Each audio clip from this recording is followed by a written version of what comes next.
Hi! இந்த வீடியோவில் நம்ம டிஸ்ட்ராக்ட் ஆகாமல் ஃபுல் கன்சிஸ்டன்சியாக டிப்ரெஷன் அண்ட் ஸ்ட்ரெஸ் எப்படி ஓவர் கம் பண்ணி நம்ம ஸ்டடியை கொண்டு போகலாம் அப்படிங்கிறத எனக்கு தெரிஞ்ச அண்ட் நான் ஃபாலோ பண்ண சில டிப்ஸை நான் உங்களுக்கு ஷேர் பண்ணுறேன். நீங்கள் இதை ட்ரை பண்ணி பாருங்கள். மேபி இது உங்களுக்கு யூஸ்ஃபுல்லாக இருக்கலாம். வாங்க வீடியோக்குள்ளே போவோம். First one suitable schedule. இந்த சூட்டபிள் ஸ்கெடியூல் அப்படின்னு ஏன் இதை மென்ஷன் பண்ணுறேன்னா, ஸோ நமக்கு ஏற்ற மாதிரியான ஸ்கெடியூல் நம்ம தான் போட முடியும். இன்னொருத்தவங்க நம்மளோட டைமை அலோகேட் பண்ண முடியாது. அப்படி ஒருத்தவங்க உங்கள் டைமை அலோகேட் பண்ணுறாங்கன்னா, அதுக்காக நீங்கள் பண்ணும்போது நீங்கள் ஒரு வேலையை சீக்கிரம் முடிக்கிற மாதிரி இருக்கும், இல்லை லேட் ஆகுற மாதிரி இருக்கும். ஸோ அதனாலவே உங்களுக்கு ஒரு ஸ்ட்ரெஸ் பில்ட் ஆகும். ஸோ அதனால் சூட்டபிள் ஸ்கெடியூல் உங்களோட ஸ்கெடியூலை நீங்கள் தான் பண்ணணும்.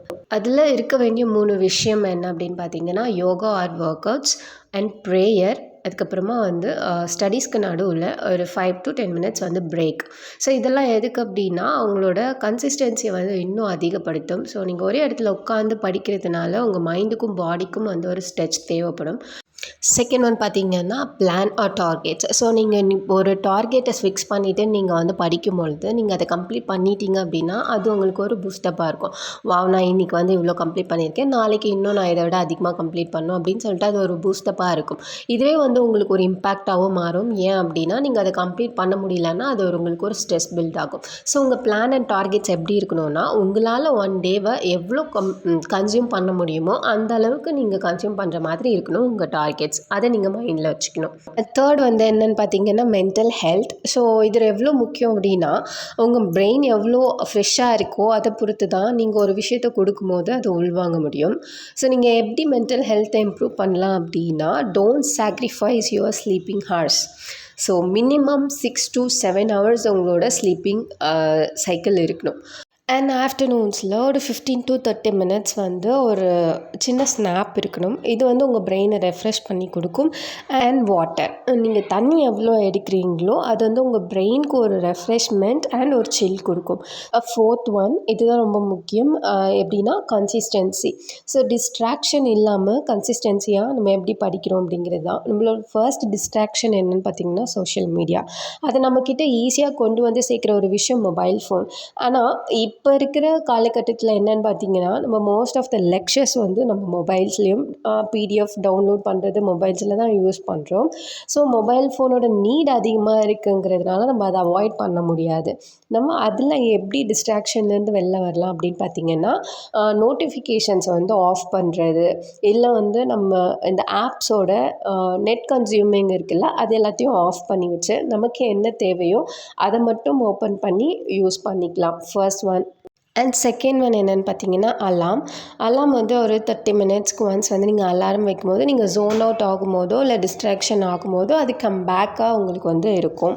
And fifth one is the most important one, stress and depression.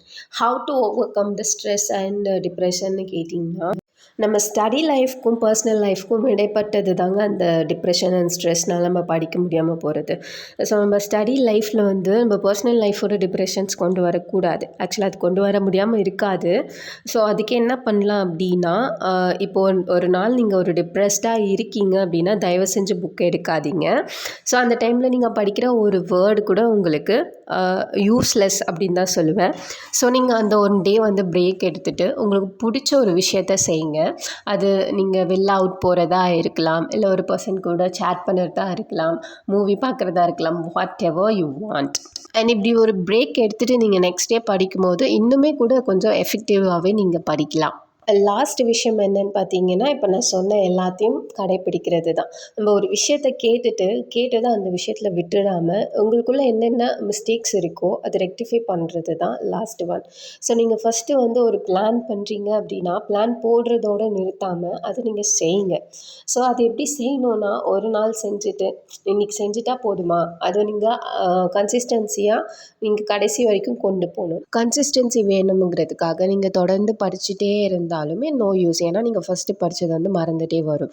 So நம்மளுக்கு இந்த ரிவிஷனுங்கிறது எப்படி இருக்கணும்னா, நேற்று படித்ததை இன்றைக்கி நீங்கள் படிக்கிறதுக்கு முன்னாடி ரிவைஸ் பண்ணணும். அண்ட் ஒரு 3 டேஸ் கேப் விட்டு 2 டேஸ்க்கு முன்னாடி என்ன படிச்சீங்கங்கிறது உங்களுக்கு ஞாபகம் வரணும். அந்த மாதிரி இருக்கணும் உங்களோட ரிவிஷன்ஸ்க்கு அடுத்து ப்ராக்டிஸுங்கிறது வந்து டெஸ்ட் சீரீஸாக கூட இருக்கலாம்.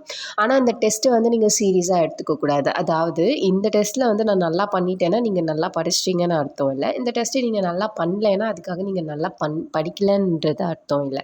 அந்த டெஸ்ட்டில் இருந்து நீங்கள் உங்களை தெரிஞ்சுக்கிறீங்க, அவ்வளோதான். எங்கே மிஸ்டேக் பண்ணுறீங்க, எந்த இடத்துல லேக் ஆகுறீங்கன்னு உங்களை பற்றி நீங்கள் தெரிஞ்சுக்கிறீங்க. ஸோ இந்த டிப்ஸ் எல்லாத்தையும் நீங்கள் ட்ரை பண்ணி பாருங்க. And all the best. 2025 is yours.